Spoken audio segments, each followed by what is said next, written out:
Hello everyone, আসসালামু আলাইকুম। সবাইকে স্বাগত জানাচ্ছি ভুবনস মম চ্যানেলের নতুন একটি ভিডিওতে। আশা করি আজকের ভিডিওটি আপনাদের সবার ভালো লাগবে। এই ভিডিওটা ছিল শুক্রবারের ভিডিও। তো সকালবেলা খুব ভোরেই কিন্তু ঘুম থেকে উঠছি, তো নামাজ পড়ে তারপরে কিন্তু আবার একটু শুয়েছিলাম আর ঘুমায় গেছি। পরে কিন্তু উঠতে উঠতে একটু দেরি হয়ে গেছে। আর আমার হাজব্যান্ড আজকে বাসায় না, তো উনি অফিসের কাজে আটকে গেছে। তো আমি ভাবলাম যে আজকে তো ফ্রি সময় আছে, তো ছাদে যেয়ে গাছগুলির একটু পরিচর্যা করি। তো আমার এই গাছগুলির কিন্তু খুবই খারাপ অবস্থা হয়ে গেছিলো। তো সকালবেলা ছাদে এসে এরপরে কিন্তু আমি সবগুলি টব সুন্দরভাবে পরিষ্কার করে নিছি। আর সেই ভিডিওটা কিন্তু আসলে করা হয় নাই। তো মাটির কাজ দুই হাতেই তো করতে হয়, দেখা যায় দুইটা হাতেই কিন্তু নোংরা হয়ে যায়। আর তখন আর মোবাইলটা ধরতে ইচ্ছা করে না।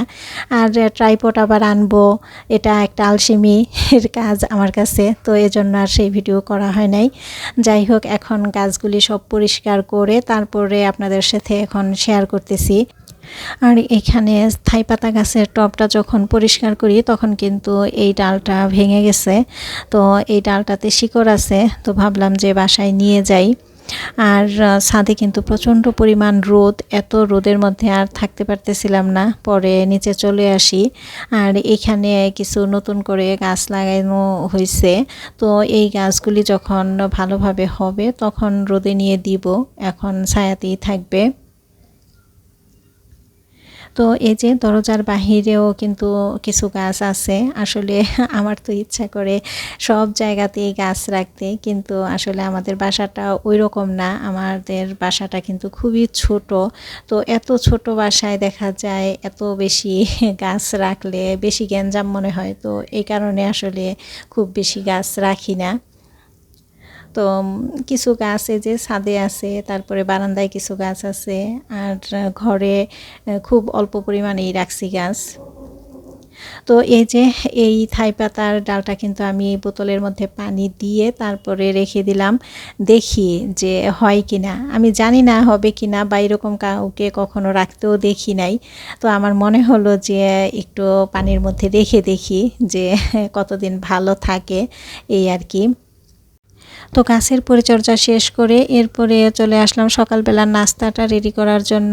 আর নাস্তা রেডি করা বলতে আসলে রুটি পরোটা দুইটাই বানানো আছে, আর আগের দিনের সবজি রান্না করা আছে, তো এটা দিয়েই খেয়ে নিব। ছেলের তো স্কুল বন্ধ, ও তো বাসায় আসছে।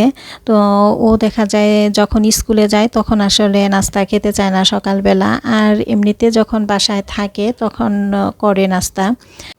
তো সকালবেলা চুলা জ্বালানোর আগে চুলার সাইডগুলি একটু ভালোভাবে পরিষ্কার করে নিতেছি। তো আমি দেখা যায় সবসময় সকালবেলা রান্নাঘরে আসি যখন, তখন প্রথমেই আমি চুলাটা এইভাবে পরিষ্কার করে তারপরেই কিন্তু রান্না শুরু করি। তো আজও সেটাই করতেছি। এমনিতে রাতের বেলায় কিন্তু পরিষ্কার করে রাখি, তারপরেও সকালবেলা রান্না শুরুর আগে একটু পরিষ্কার না করে নিলে ভালো লাগে না, তাই আমি সবসময় একটু পরিষ্কার করেই নেই। তো এখানে এখন পরোটা সেঁকে নিতেছি। দুইটা পরোটা বানানো ছিল, তো দুইটা পরোটাই সেঁকবো, দুইজনে দুইটা খেয়ে নিব। তো এই যে দুজনে একসাথে নাস্তা করে নিতেছি, আলাদা বাটিতে আর সবজি নেই নাই, একটাতে করেই দুজনে খেয়ে নিতেছি। আর এতে করে আমার একটু সুবিধাই হলো, কারণ প্লেট বাটি যত বেশি অপরিষ্কার হবে তত তো বেশি আবার পরিষ্কারও করতে হবে। তো এখন অল্প জিনিসই ধুইতে হবে, পরিষ্কার করতে হবে। তো খাওয়া দাওয়া শেষ করে এরপরে টেবিলটা পরিষ্কার করে নিছি। আর এইখানে টিস্যু হোল্ডারে দেখলাম টিস্যু নাই, তো টিস্যু রাখবো এখানে। আসলে প্রতিদিনই এতগুলা করে টিস্যু রাখি কিন্তু এখানে, তারপরও দেখা যায় প্রতিদিনই শেষ হয়ে যায়। তো টিস্যুটা আসলে প্রতিদিনই অনেক বেশি লাগে। আজকে আমার ছেলের মনটা ভীষণ খারাপ, তো একটু পরে বলতেছি ওর মনটা কেন খারাপ। তো আজকে দুপুরবেলা কোনো রান্নাবান্না করব না, তো এজন্যই কিন্তু কোনো কাজ নাই। আর এই কারণেই ছাদে যেয়ে গাছের যত্ন করে আসছি। আসলে শুক্রবার দিন হলেই কিন্তু অনেক ব্যস্ত সময় কাটে, পুরো দিনটাই অনেক ব্যস্ততায় কাটে। দেখা যায় শুক্রবারে রান্নাবান্নাও একটু বেশি করতে হয়, তারপরে বাজার গোছাতে হয়। আর যদি মাছ নিয়ে আসে তাহলে তো আর কথাই নেই, অনেক কাজ থাকে। তো এই শুক্রবারটা আসলে একেবারেই ফ্রি কাটাইলাম। তো এই শুক্রবারে আমার তেমন কোনো কাজই নাই, তো এজন্যই কিন্তু টুকিটাকি অনেক কাজই করছি। আর ছাদে যে এজন্য গাছের যত্নটাও করে আসছি। তো বিছানাটা গুছিয়ে তারপরে এই যে চাদরটা উঠাইছিলাম সেই চাদরটা ধুয়ে ফেলছি। আর চাদরটা ধুয়ে তারপরে একবারে গোসল করে চলে আসছি। আর আজকেই আমি চাদরটা ধুয়ে ফেললাম, কারণ কাপড় জমিয়ে রাখলে দেখা যায় যখন বেশি কাপড় একসাথে হয়ে যায় তখন কিন্তু আসলে কাপড় কাচতে অনেক কষ্ট হয়। তো এজন্য অল্প অল্প যখন কাপড় জমা হয় তখনই কিন্তু আমি ধুয়ে ফেলি। তো ছাদে আজকে কাপড় দেই নাই, কারণ বারান্দাতেই অনেক বেশি রোদ, তো বারান্দাতেই ছড়াই দিলাম কাপড়। তো এরপরে আমি নামাজটা পড়ে নিলাম। আর ছেলে তো নামাজে আগেই চলে গেছে। আর ছেলে নামাজ থেকে আসার সময় ও রেস্টুরেন্ট থেকে খাবার নিয়ে আসবে। তো এই যে চলে আসছে আমার ছেলে, নামাজ পড়ে আসার সময় খাবার নিয়ে আসলো। তো কেন রেস্টুরেন্ট থেকে খাবার নিয়ে আসলো আর আমার ছেলের মনটাই খারাপ কেন, সেটা হচ্ছে আমার মেজো বোনের ছোটো মেয়ে মাহিন, ওর আজকে বিয়ে, আসলে কাবিনের অনুষ্ঠান আর কি। তো সেখানে আমাদের যাওয়ার কথা ছিল কিন্তু আমরা যেতে পারি নাই।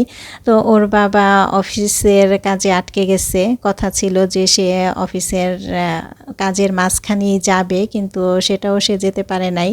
তো এজন্যই আসলে আমাদের কারোরই যাওয়া হয় নাই। আর নরসিংদী টু মুন্সিগঞ্জ দূরত্বটা অনেক বেশি, সকালে যে বিকালে আসবো সেটাও সম্ভব ছিল না। তো এই কারণেই আরও যাওয়া হয় নাই। তো আর এজন্যই আমার ছেলের মনটা ভীষণ খারাপ, ও ওর বোনের বিয়েতে যেতে পারলো না। তো আমি ভাবলাম যে ওর মনটা যেহেতু খারাপ, তো রেস্টুরেন্ট থেকে খাবার এনে দিই, তো ওর ভালো লাগবে একটু। তো এখানে কাচ্চি বিরিয়ানি আনা হয়েছে, আর সাথে বোরহানি আনা হয়েছে, আর সালাদ তো আছেই। তো আমার ছেলে কিন্তু মনটা খারাপ করেই খাবারটা খাইতেছে। তো আমি ছেলেকে বুঝাইতেছিলাম যে বাবা কয়েকদিন পরে তো আবার অনুষ্ঠান হবে, তখন আমরা যাব, অনেক মজা করব। আসলে বাচ্চাদের মন খারাপ থাকলে বাবা মায়ের কিন্তু ভালো লাগে না। তো ছেলের মন ভালো করার চেষ্টা করলাম, এই আর কি। তো প্রিয় দর্শক, আপনারা যারা এতক্ষণ ধৈর্য ধরে আমার এই ভিডিওটির সাথে ছিলেন, আপনাদের সবার কাছে ছোট্ট একটি রিকোয়েস্ট থাকবে, প্লিজ আমার ভিডিওতে একটি লাইক দিয়ে দিবেন। আর আমার ভিডিওটি যদি ভালো লাগে তাহলে আমার চ্যানেলটি সাবস্ক্রাইব করে আমাকে নতুন নতুন ভিডিও বানাতে উৎসাহিত করবেন। আর আজকের ভিডিওটি এই পর্যন্তই, দেখা হবে অন্য একদিন নতুন একটি ভিডিও নিয়ে। আশা করি সে পর্যন্ত সবাই ভালো থাকবেন, সুস্থ থাকবেন। আল্লাহ হাফিজ, আসসালামু আলাইকুম।